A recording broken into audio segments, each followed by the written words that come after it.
So, tingnan po natin mga sangka itong malaking nangyayari ngayon sa ating bansa na hindi po napapansin ng marami sa ating mga kababayan pero nagaganap na.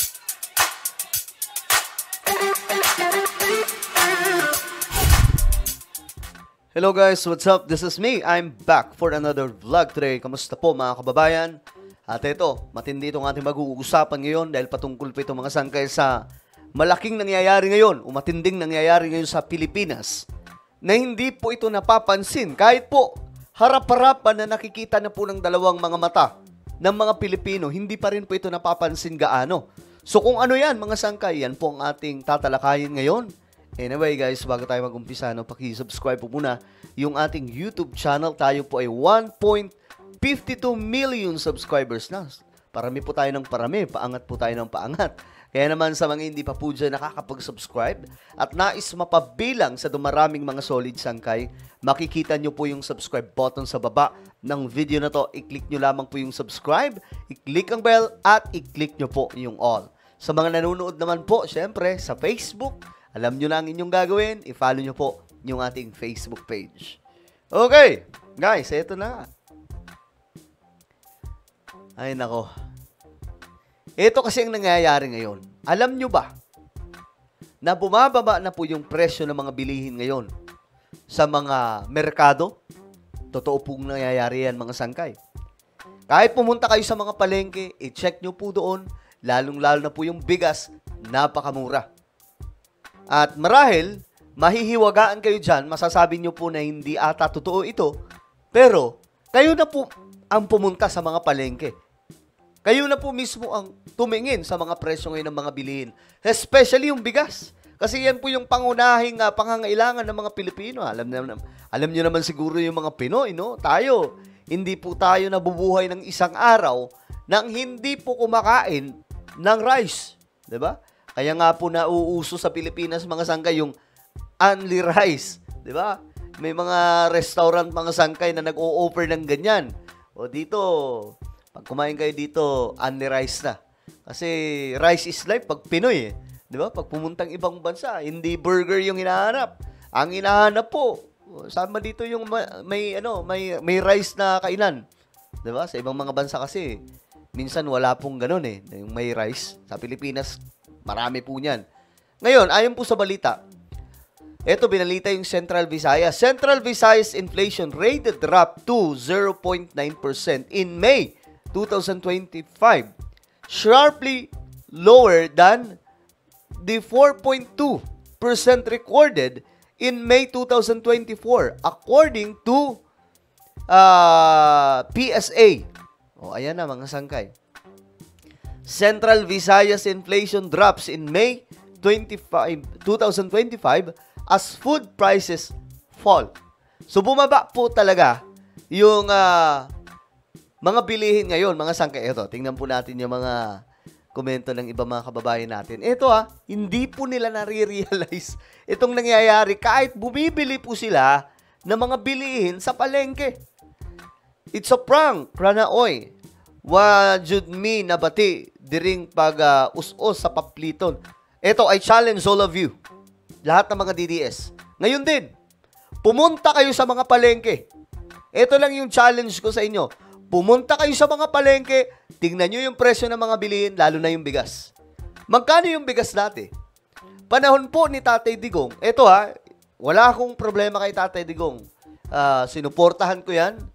At hanggang ngayon mga sangkay, hindi po tayo tulad ng ibang mga vlogger na nakikipag bakbakan dahil po sa politika, laban po kay PRRD. Ako, mga sangkay, pag tatapik tayo sa kanya, pag against tayo sa kanyang sinasabi, tinatapik po natin sa maayos sa pamamaraan.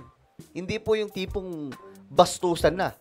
So ngayon, real talk lang, mga sangkay. Panahon po ni PRRD, bago po, mga sangkay, ito, hanapin po natin. Nakita ko po yun dito eh. Ito, bago po, pumasok si PBBM, napakataas po talaga ng presyo ng bigas. Ito, pakita po natin. Kasi dito, may mga record eh. O, kagaya po nito. panahon to ni PRRD mga sangkay, magkano yung presyo ng bigas? 2018, 80 pesos per kilo. Kasi noon, naglalaro po yung presyo ng bigas per kilo from 60 pesos to 80 pesos. Kita nyo yung date? August 30, 2018. Oh. You see guys, sa totoo lang, ako masasabi ko talagang mas magaan ang buhay ngayon. Bakit? Ito, pakita po natin to. Kasi nga po, sa panahon lamang po ni PBBM nangyari na ang bigas po, bumagsak po talaga ng gusto. Matindi po ang ibinagsak. Ito basahin ko na lang. Pinost ko to nakaraan mga sangkay. With evidence. Hindi po tayo nagsasalita dito ng walang ebidensya. Tingnan nyo yung presyo ng bigas, Tingnan nyo, may 21, itong 21 pesos. Ano to? Isabela rice. Mga magagandang klaseng bigas yan. Okay? Wala pa pong kinalaman dito yung 20 pesos sa bigas ni PBBM. Program niya po yun Ito yung normal o common na presyohan ng bigas sa palengke. So, ngayon, yung mga DDS. I challenge all of you. Pumunta kayong palengke, tingnan nyo yung presyo ng bigas, picturean nyo, i-post nyo sa social media, i-mention nyo ako. Pero dapat ganito yung pagka-picture, Ganyan. Yung naka-wide, yung marami, yung kitang-kita lahat. Okay? Ganun lang kasimple. Lahat ng mga DDS, pumunta ngayon sa palengke. Ngayon na. Pumunta na kayo doon. Tapos i-mention nyo yung pangalan ko. I-post nyo yan. I-post nyo, kunan nyo talaga ng picture yung inyong mga palengke. Kasi, kung mataas pa rin yung presyo ng bigas nila, tapos sa ibang mga lugar, mababa na, magkakabisuhan yan. Diba? Yari sila dyan. Ibig sabihin, binuburaot nila yung mga kababayan na mga nasasakupan nila. Diba? So, totoong nangyayari ngayon mga sangkay na bumababa po talaga yung presyo. Ayan po, sino mag-aakala, tingnan nyo to. Ayan hindi lang po, yung tiningnan natin, hindi lang isang magkakaiba to, magkakaibang mga paninda o tindahan sa palengke. Tingnan nyo yung bigas, May 36, may 44, 34. Naglalaro na lamang po dyan. From 30 pesos to 40 pesos mahigit per kilo. Pinakamataas na po yung 50. Ayan, may tig 50 pesos. Ayan. Tapos, may bonus pa. Ito yung bonus, mga sangkaya. Yung bonus, yung 20 pesos na bigas ni PBBM. Saan ka nakakita ng ganun, di ba? Na may tig 20 pesos na bigas para tayong bumalik sa unang panahon. Actually, kahit ito lang mga sangkay, hindi ko na kailangan ng Hindi na po natin kailangan ng mga tawag dito, ng 20 pesos na bigas. Para na lang po talaga yun sa nangangailangan. Ito lang, sapat na. Okay na. Sa palengke, mga sangkay, na binibilhan po namin ng bigas, ganito rin po. May tig 20 plus na rin pong bigas. At natanong ko nga po nakaraan mga sangkay kung bakit napakamura ng bigas. Ang sagot lamang po ng nakausap ko na nagtitinda, ano daw kasi, tawag dito, madaming supply ng bigas sa ngayon. Okay?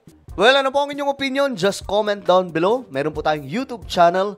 Ito po ay Sangkay Revelation. Hanapin nyo po ito ngayon sa YouTube. Kapag nakita nyo na, i-click nyo po yung subscribe, i-click ang bell, at i-click nyo po yung all. Sa mga nanonood po dyan sa Facebook, meron din po tayo na itong mga Sangkay Revelation. I-check nyo na lamang po. Alright? So ako na po ay magpapaalam. Mag-iingat pong lahat. God bless everyone.